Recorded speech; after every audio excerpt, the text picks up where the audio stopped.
नमस्कार, स्वागत है आपका उत्तराखंड की खबरों में और मैं हूं आपके साथ सपना दीपक मदेशिया। बुलेटिन का आगाज करेंगे। केदारनाथ धाम में चलाए जा रहे रेस्क्यू ऑपरेशन में अब तक करीब 10,000 से ज्यादा श्रद्धालुओं को रेस्क्यू करके सुरक्षित स्थान पर पहुंचा दिया गया है। इस रेस्क्यू ऑपरेशन में 5 छोटे हेलीकॉप्टर, एक MI-17 हेलीकॉप्टर और एक चिनूक हेलीकॉप्टर के साथ SDRF, NDRF और जिला प्रशासन की टीमें जुट गई हैं। तो वहीं शुक्रवार शाम तक करीब 7500 से ज्यादा लोगों को केदारनाथ से रेस्क्यू किया गया था, जबकि शनिवार को शुरू हुए रेस्क्यू ऑपरेशन में हेलीकॉप्टर से 400 से ज्यादा, जबकि पैदल मार्ग से करीब 1400 से ज्यादा यात्रियों को सुरक्षित स्थानों पर पहुंचा दिया गया है।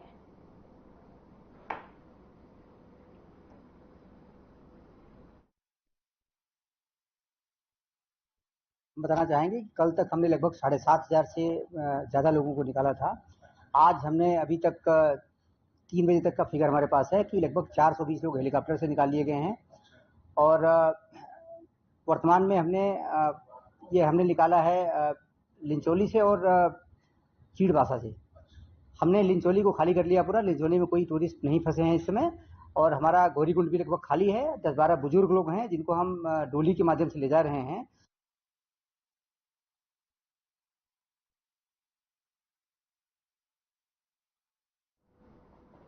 केदारनाथ की पैदल मार्ग में आई भीषण आपदा में हजारों यात्री फंसे हुए हैं और ऐसे में पिछले 4 दिनों से लगातार चल रहे रेस्क्यू अभियान के दौरान SDRF ने अभी तक 5,000 से ज्यादा यात्रियों को रेस्क्यू सकुशल कर लिया है। हालांकि बारिश के चलते रेस्क्यू अभियान में SDRF जवानों को मुश्किलों का सामना करना पड़ रहा है, लेकिन उसके बावजूद भी लगातार रेस्क्यू अभियान जारी है। आपको बता दें कि चिड़बासा हेलीपैड से फंसे हुए यात्रियों का रेस्क्यू किया गया है। वहीं SDRF कमांडेंट मणिकांत मिश्रा ने बताया कि मौसम खराब के चलते रेस्क्यू अभियान में दिक्कतें हो रही हैं।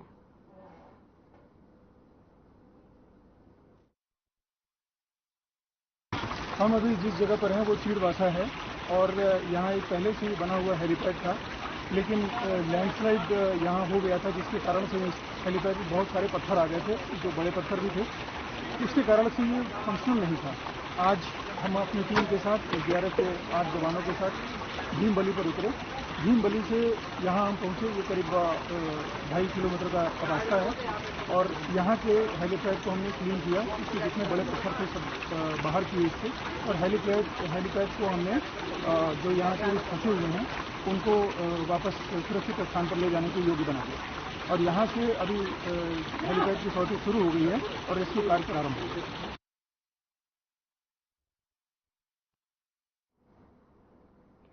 केदारनाथ में खराब मौसम के चलते चौथे दिन भी बचाव अभियान जारी है। केदारनाथ मार्ग पर फंसे 1865 यात्रियों को रेस्क्यू किया गया है। वहीं उत्तराखंड के 4 जिलों में बारिश का अलर्ट जारी किया गया है।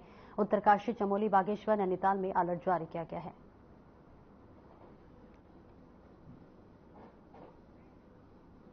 तो देखिए, लगातार केदारनाथ में भारी बारिश का अलर्ट जारी किया गया है। प्रशासन की तरफ से लोगों को अलर्ट रहने के लिए कहा गया है। लगातार भूस्खलन की तस्वीरें सामने आ रही है, लैंडस्लाइड की तस्वीरें सामने आ रही है और ऐसे में लोगों को इसके लिए चेताया गया है और इसी के साथ साथ जो भी नुकसान हुआ है उसके लिए प्रशासन लगातार मुस्तैदी के साथ तैनाती जो है वहां पर लगी हुई है। और इसी के साथ साथ आपको बता दें, मुख्यमंत्री पुष्कर सिंह धामी ने खुद इस चीज का कमान संभाला हुआ है और इसी के साथ साथ प्रशासन को आदेश भी दिया है कि जितनी भी नुकसान हुए उसकी भी भरपाई किया जाए और इसी के साथ साथ चौकन्ने तरीके से प्रशासन की तरफ से तमाम व्यवस्थाएं की जा रही है और लगातार अलर्ट मोड पर रहने के लिए प्रशासन को हिदायत दी जा रही है। वहीं मौसम विभाग ने भी देखिए इस बीच अलर्ट जारी कर दिया है। भारी से भारी बारिश के लिए अलर्ट जारी कर दिया गया है और इसी के साथ प्रशासन को अलर्ट मोड पर रहने के लिए जो है सख्त हिदायत दी गई। और इसी के साथ साथ आपको बता दें कि उत्तराखंड के 4 जिलों में अलर्ट जारी किया गया है और इसी के साथ साथ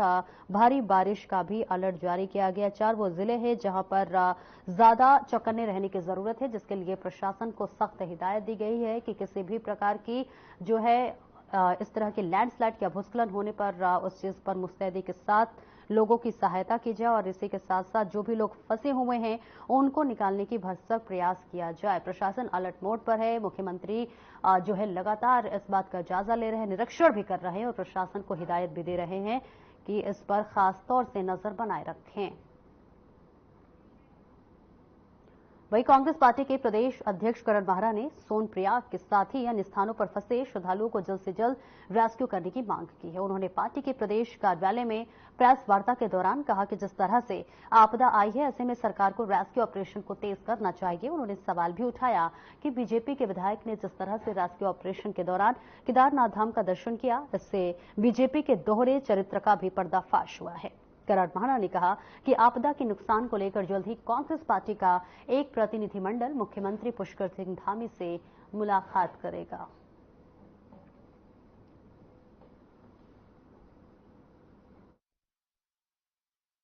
देखिए, सरकार ने अनिश्चित काल के लिए यात्रा पर रोक लगाई, तो वो आम जन के लिए नहीं थी, तो सबके लिए थी, हमारे लिए भी थी, भक्तगणों के लिए भी थी, सभी के लिए थी।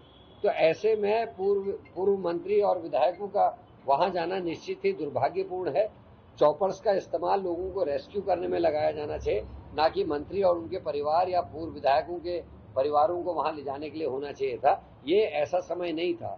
तो हम बुराई नहीं कर रहे, लेकिन एक स्पष्ट चीज सामने दिखाई दे रही है कि मदन कौशिक जी पहुंच गए, कल वहां सांसद महोदय पहुंच गए, जबकि खुद मुख्यमंत्री जा चुके हैं। मुख्यमंत्री का जाना समझ में आता है, क्योंकि वो समझ के बजट से लेकर हर चीज को एलोकेट करना, क्या करना है, निर्देश देना है, करते हैं।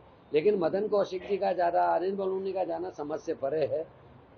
इस घड़ी में चॉपर्स का इस्तेमाल लोगों को रेस्क्यू करने के लिए, बचाने के लिए करना चाहिए।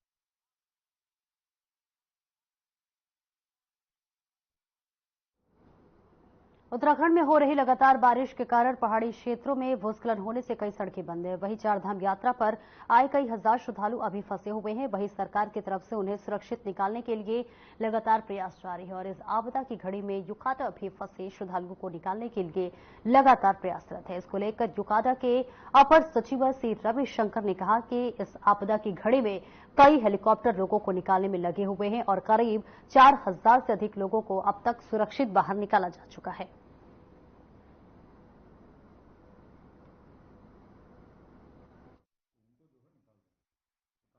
एक्चुअली हमारे पास जो पूरा आपदा काल के लिए, आई मीन मानसून काल के लिए, एक हेलीकॉप्टर ऑलरेडी हायर कर रखा है। एक एंटायर वर्ष के लिए, एक साल के लिए एक और हेलीकॉप्टर जो है हायर करके रखा हुआ है। मगर वर्तमान में जो है केदारनाथ एरिया में जो है काफ़ी मात्रा में जो है लोगों फंसने के कारण अभी जो है अतिरिक्त कई सारा हेलीकॉप्टर्स हम लोगों ने हायर कर दिया है। तो अभी तक आज का जो ऑपरेशंस में जो है 6 हेलीकॉप्टर्स उसमें अभी एंगेज्ड हैं और 2 हेलीकॉप्टर्स एयरफोर्स से भी आया है। बड़े बड़े हेलीकॉप्टर्स हैं, जो Mi-17 है और चिनूक है, ये 2 जो है वहाँ पे केदारनाथ क्षेत्र में पहुँच चुके हैं। और हमारा जो है छोटे हेलीकॉप्टर्स है, अराउंड 6 हेलीकॉप्टर्स जो है लगातार लोगों को रेस्क्यू कर रहे हैं। अभी मौसम थोड़ा खराब है, तो कुछ देर पहले जो है ऑपरेशन रुक गया है। हल्द्वानी के इंदिरानगर क्षेत्र से 31 जुलाई को नाले में बहे बच्चे का शव मिल गया है और बच्चे का शव जयपुर रबीसा के पास से बरामद किया गया है। वहीं पहाड़ों में भारी बारिश के चलते 7 साल का रिजवान नाले के तेज बहाव में बह गया था, जिसके बाद एसडीआरएफ सहित पुलिस टीम बच्चों की खोजबीन में जुटी थी और आज बच्चे का शव नाले से 4 किलोमीटर दूर बरामद हुआ है। सूचना मिलते ही एसडीएम और रासियों सहित पुलिस टीम मौके पर पहुंची, जिसके बाद परिजनों ने बच्चों के शव की शिनाख्त की। शव मिलने के बाद बच्चे के परिजनों का रो रो कर बुरा हाल है। वहीं पुलिस ने शव को कब्जे में लेकर पोस्टमार्टम के लिए भेज दिया है। नैनीताल जिले में अब तक 2 लोगों की नाले में बहने से मौत हो चुकी है।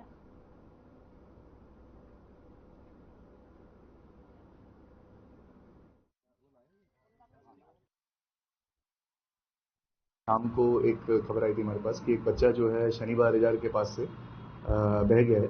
तो अभी उसे रिकवर कर लिया गया, उसकी बॉडी को रिकवर कर लिया गया है जयपुर वीसा के पास से और शिनाख्त भी करा दी गई है। अब आगे की कार्रवाई चल रही है। कारण था कैसे बह गया सभी बच्चा? देखिए, जैसा अभी बताया जा रहा है कि फिसल के बहा था। अभी उस चीज़ पर जांच चल रही है कैसे वो पानी में गया था।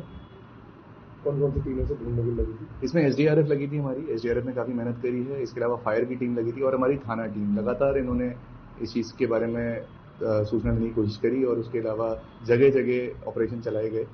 सभी कूल जितने भी थे, जितना कोशिश हो सकी उसमें चेक किया गया और एक माइनर कूल में ही ये बच्चा मिला है।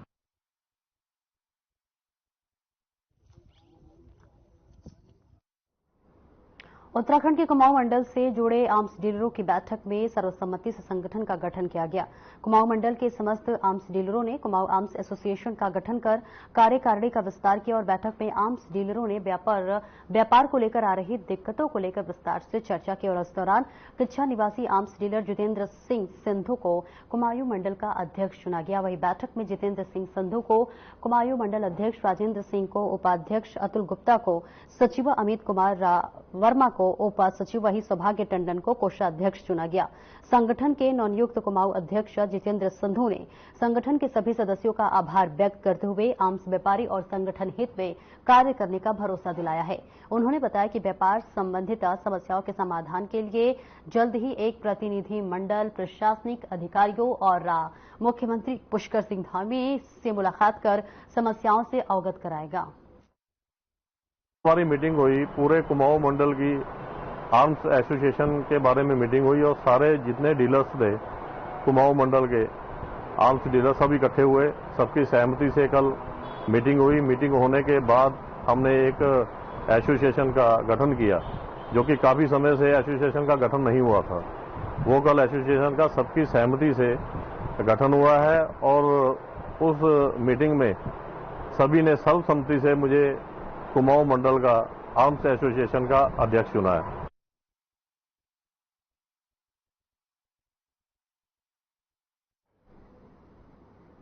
पतंजलि योगपीठ के महामंत्री आचार्य बालकृष्ण का आज जन्मदिन बड़ी धूमधाम के साथ मनाया गया। वहीं जड़ी बूटी दिवस के रूप में मनाया गया है। पतंजलि योगपीठ सभागार में आयोजित कार्यक्रम में पतंजलि योगपीठ से जुड़े सभी कार्मिकों, विश्वविद्यालय के छात्र छात्राओं और साधकों ने आचार्य बालकृष्ण को बधाई दी। आचार्य बालकृष्ण ने कहा कि जन्मदिन के अवसर पर हम साल भर के अनुसंधानों की रिपोर्ट पेश करते हैं, साथ ही ब्लड डोनेशन कैंप और वृक्षारोपण भी किया जाता है। आचार्य बालकृष्ण ने बताया कि हाल ही में पतंजलि अनुसंधान केंद्र की एक रिपोर्ट अंतर्राष्ट्रीय जर्नल में प्रकाशित हुई है, जिसमें पतंजलि अनुसंधान केंद्र ने मिलावटी खाने की पहचान के लिए एक तकनीक विकसित की है।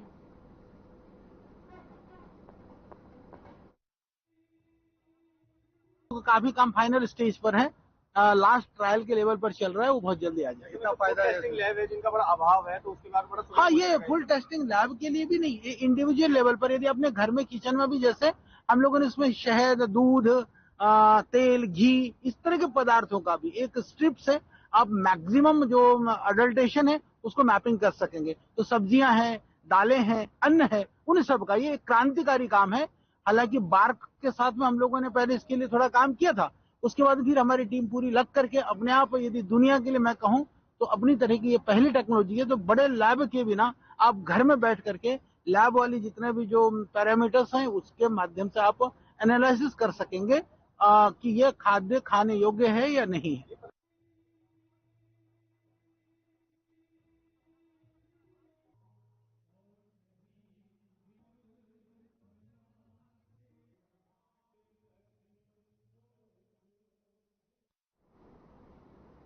मुख्यमंत्री पुष्कर सिंह धामी ने रामनगर पहुंचकर अखिल भारतीय विद्यार्थी परिषद कुमाऊं विश्वविद्यालय नैनीताल के कार्यक्रम सर्वोदय 2024 में बतौर मुख्य अतिथि के तौर पर शिरकत की। इस दौरान मुख्यमंत्री अखिल भारतीय विद्यार्थी परिषद नैनीताल के संगठन को लेकर कहा कि एबीवीपी दुनिया का सबसे बड़ा छात्र संगठन है, जो शिक्षकों के साथ मिलकर छात्रों के सर्वांगीण विकास के लिए कार्य करता है। और साथ ही उन्होंने कहा कि युवा देश का भविष्य है और आने वाला दशक उत्तराखंड का होगा। इसको लेकर राज्य और केंद्र सरकार लगातार इस दिशा में काम कर रही है और साथ ही आज प्रदेश सरकार ने बेरोजगारों और उत्तराखंड के लोगों के हित के लिए कई ऐतिहासिक फैसले लिए हैं, जिसमें नकल विहीन कानून के साथ ही समान नागरिक संहिता मुख्य रूप से शामिल है। आपको बताते चले, रामनगर पहुंचने पर पुष्कर सिंह धामी ने 11 घोषणाएं की। उन्होंने रामनगर विधायक दीवान सिंह बिष्ट द्वारा रामनगर क्षेत्र की समस्याओं के लिए दिए गए ज्ञापन पर मुख्य रूप से कई मांगों पर सहमति जताई है।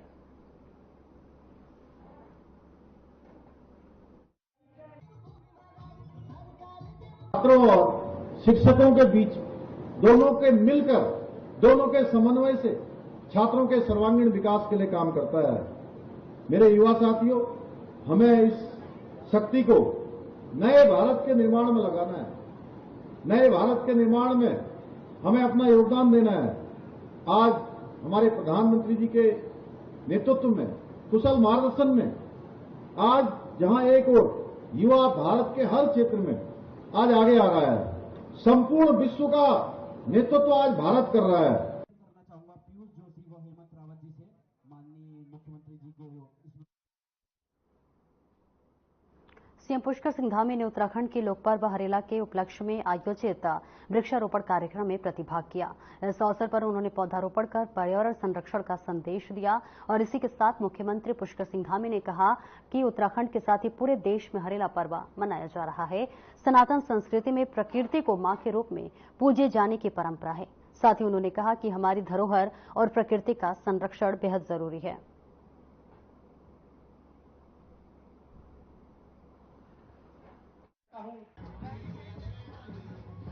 ये हरेला पर्व देखिए प्रकृति संरक्षण का और प्रकृति पूजन का पर्व है और इस पर्व पर हम पूरे राज्य के अंदर वृक्षारोपण पौधारोपण का कार्यक्रम बड़े स्तर पर कर रहे हैं। पूरे महीने भर चलेगा और आदरणीय प्रधानमंत्री जी ने जो विश्व पर्यावरण दिवस के दिन पूरे देशवासियों से आह्वान किया है, एक पेड़ मां के नाम, उस कार्यक्रम को भी हम तेजी से बढ़ा रहे हैं। करोड़ों पेड़ लगाने का हमारा लक्ष्य है, हम उस दिशा में आगे बढ़ रहे हैं। आज धर्मपुर क्षेत्र विधानसभा क्षेत्र में हरेला का एक कार्यक्रम किया गया है। निश्चित रूप से इस कार्यक्रम के माध्यम से पूरे शहर के अंदर वृहद रूप से वृक्षारोपण किया जाएगा।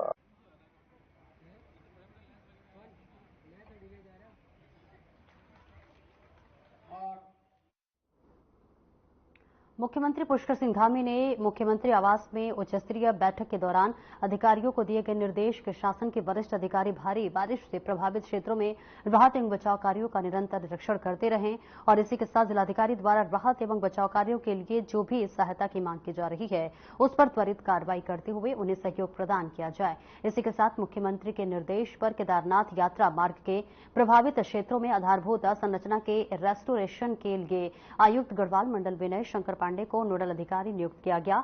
उन्होंने निर्देश दिए हैं कि सचिव आपदा प्रबंधन, सचिव लोक निर्माण विभाग और ऊर्जा विभाग के उच्च अधिकारी रुद्रप्रयाग का दौरा करते हुए रेस्क्यू और रेस्टोरेशन की व्यवस्था सुनिश्चित कराएं।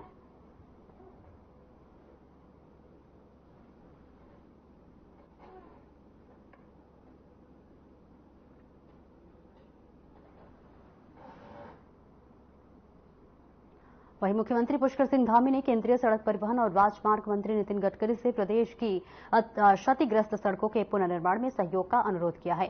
सीएम ने केंद्रीय मंत्री नितिन गडकरी से फोन पर बातचीत की और प्रदेश में अतिवृष्टि से क्षतिग्रस्त सड़कों की जानकारी दी। उन्होंने क्षतिग्रस्त सड़कों के पुनर्निर्माण का भी अनुरोध किया है।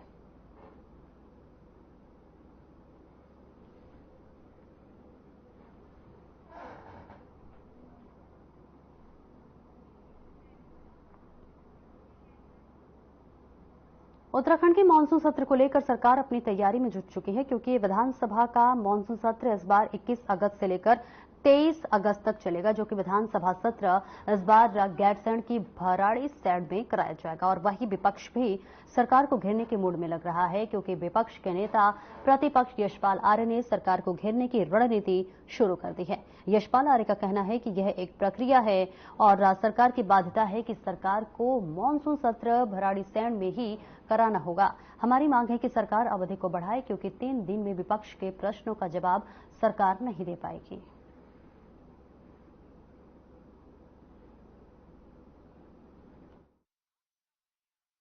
देखिए,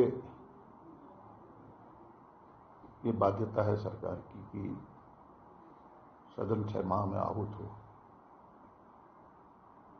और एक औपचारिकता है, रस्म अदायगी भर है।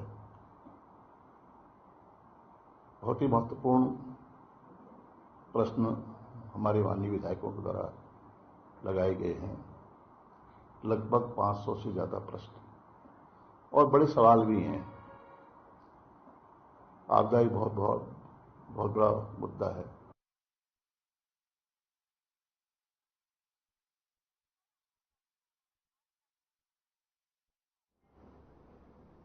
केदारनाथ में यात्रा पर रोक के बावजूद पूर्व कैबिनेट मंत्री मदन कौशिक केदारनाथ धाम अपने परिवार के साथ दर्शन करने के लिए पहुंचे। रोक के बाद धाम में उनका पहुंचना चर्चाओं का विषय बना हुआ है, जिसको लेकर कांग्रेस अब सवाल उठा रही है। कांग्रेस की प्रदेश उपाध्यक्ष संगठन मथुरा दत्त जोशी ने इसको लेकर गंभीर आरोप लगाए हैं। रोक के बावजूद दर्शन करने केदारनाथ धाम पहुंचे और वहीं पूर्व कैबिनेट मंत्री शिवरात्रि के मौके पर पूर्व कैबिनेट मंत्री मदन कौशिक ने अपने परिवार के साथ केदारनाथ के दर्शन किए। उन्होंने बाकायदा सोशल मीडिया पर इसकी पोस्ट भी शेयर की है।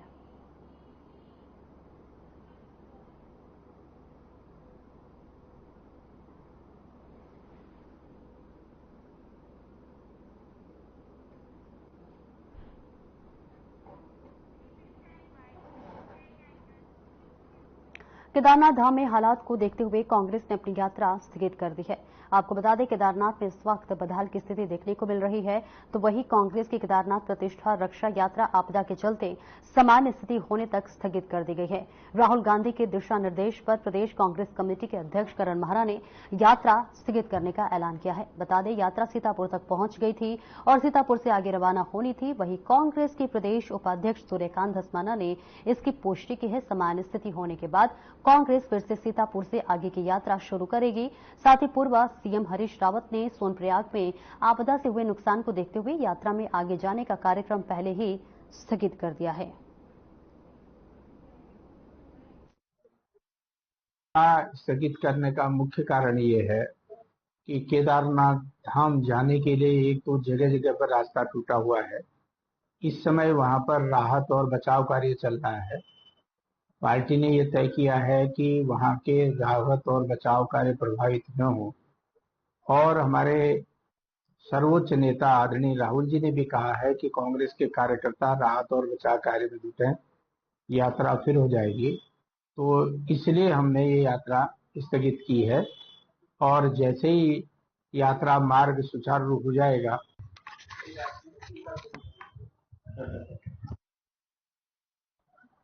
बुखार आ रहा है।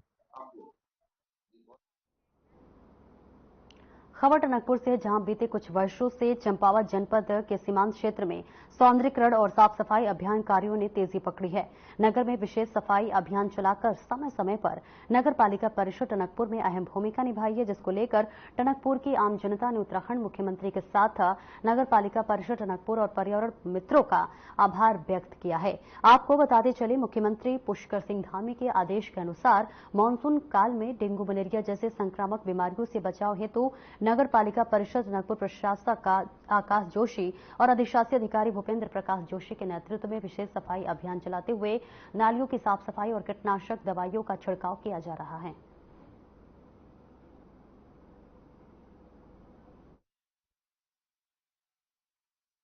मैं बहुत सहृदयी दिल से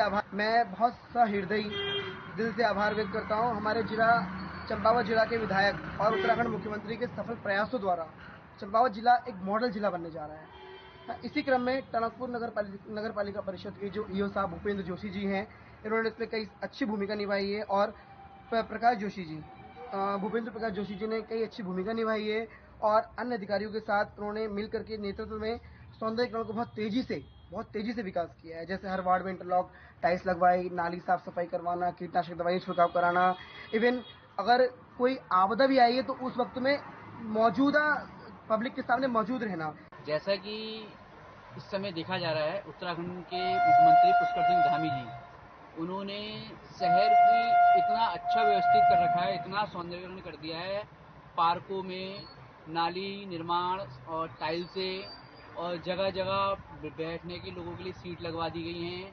उन्होंने बहुत कुछ करा है। इसके साथ ही जो टनकपुर की हमारी नगर पालिका है, उसमें जितने भी कर्मचारीगण हैं और अधिशासी अधिकारी जी हैं, जितने लोग हैं, उनका सबका मैं आभार व्यक्त करता हूं। उन्होंने इस काम में बहुत अच्छा करा है।